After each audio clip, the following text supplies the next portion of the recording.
vision will be given.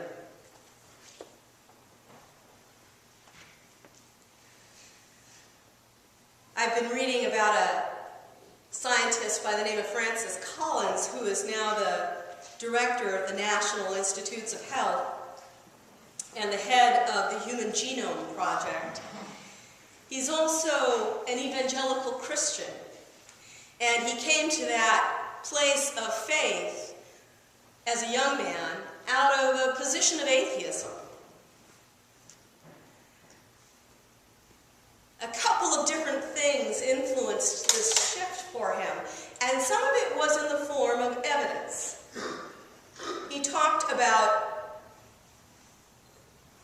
being unable to come up with a satisfactory explanation for why there is something. He said, there is just no instrument that can look back, even if you presume universes before our universe.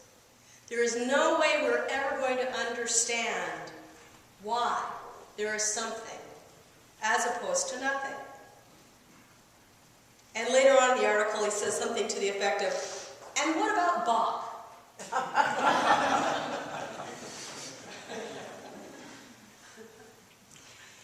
He's a follower of C.S. Lewis, or a fan of C.S. Lewis, and you can hear that C.S. Lewis influence in him.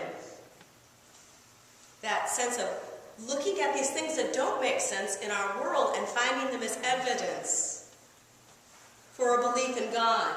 But he goes on to say, the fact that we have some evidence, it's not conclusive. It's not conclusive. There's no way you can scientifically say God exists. There are some things that point in that direction.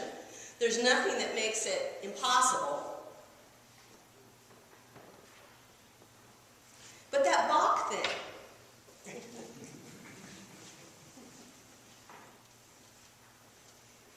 and he found himself drawn to take what is in the end a leap of faith.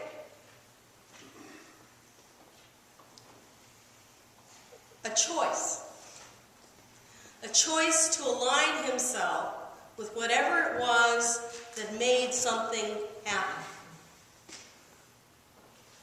And make Bach beautiful. He made the choice to align himself with that, and having made that choice, worlds open.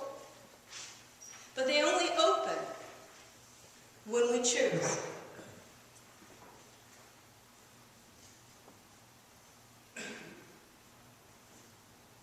Ultimately, faith is not about what we think. Faith is about surrender to our understanding of God and God's place and purpose in our lives. And doubt is part of that. Wrestling with hard questions, as Thomas said, that's your job. You're supposed to be troubled. If you think you've got it all sewn up, you're barking up the wrong tree. You have become comfortable with a God who is small enough for you, and that's too bad.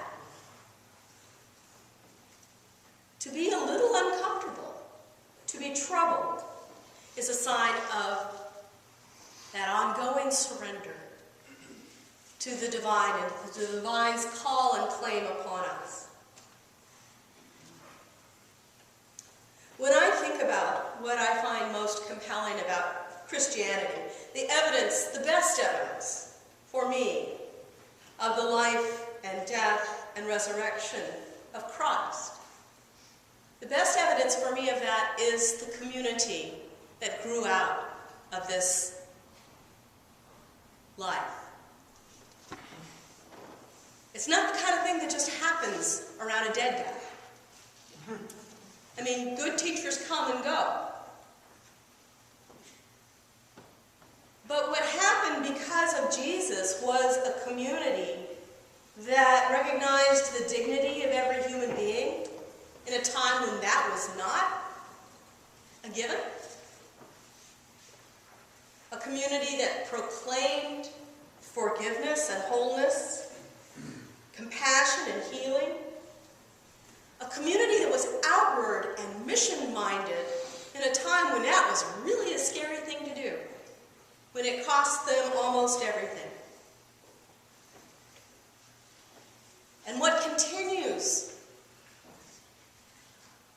to witness to me of the risen Christ is that this community lives now, that I look out and see you,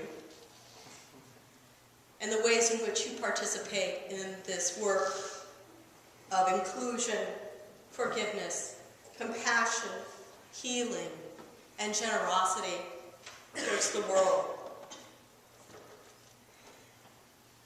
I have my days. Doubt is not a stranger to me. Depression isn't a stranger to me either. You know, when you feel low, where's God?